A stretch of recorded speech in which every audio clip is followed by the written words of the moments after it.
খুদের ভাত তো অনেক রকমের খেয়েছেন, একবার এইভাবে করে খেয়ে দেখতে পারেন। বিসমিল্লাহির রহমানির রহিম। আসসালামু আলাইকুম এভরিওয়ান। আপনারা সবাই কেমন আছেন? আশা করি আল্লাহর অশেষ রহমতে খুব ভালো আছেন। তো আজকের রেসিপি কলকাতার প্রত্যন্ত এক গ্রামের টকপাতার খুদের ভাত। তো এই খুদের ভাত রান্না করার জন্য এই যে এখানে এই কাপে আমি 2 কাপ খুদ নিয়ে নিছি। এবার প্রথমে আমি খুদটাকে ভালোভাবে ধুয়ে নিব। এখন টক পাতার খুদের ভাত রান্না করার জন্য আমি একটা পাতিল নিয়ে নিলাম, আর এখন এই যে চালটা ধুয়ে রাখা দিয়ে দিলাম। এখন এইখানে দিয়ে দিব আমি একটা পেঁয়াজ কুচি। আর আজকের এই রান্নাটা একেবারে সহজ, এর চাইতে সহজ রান্না হয় না খুদের ভাত, কিন্তু খাইতে অসম্ভব টেস্টি।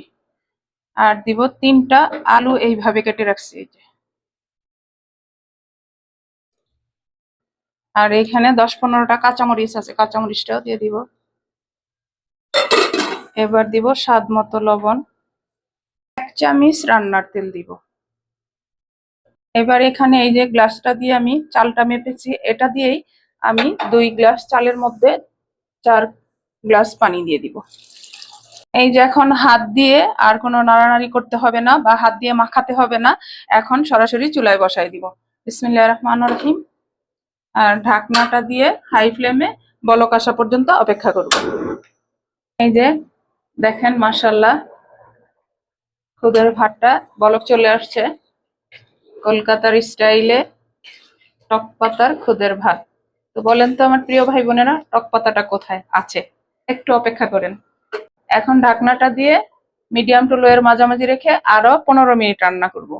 এই যে 15 মিনিট পর আসলাম, মাশাল্লাহ মাশাল্লাহ অনেক সুন্দর একটা সেন্টও চলে আসছে। যারা খুদের ভাত পছন্দ করেন তারা তো জানেন এই অবস্থায় কেমন একটা সুন্দর ফ্লেভার আসে। এখন এইখানে একটু জায়গা করে নিব সেই টক পাতা বা চুর পাতা বা রোজেলা পাতাটা দিয়ে দিব। এটার কোনো মেজারমেন্ট বললাম না, এইখানে আমার গাছে যতটুকু হয়েছে অতটুকুই দিয়ে দিলাম। এখন আপনারা চাইলে এর চেয়ে বেশিও দিতে পারেন। এইভাবে ঢেকে দিব পাতাটাকে।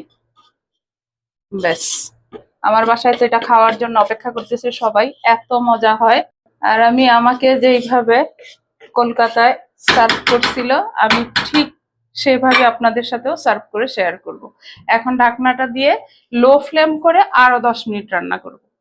10 মিনিট হয়ে গেল আমার কলকাতার স্টাইলে টক পাতার খুদের ভাত। তো চলেন এখন সার্ভ করে খেতে বসে যাব।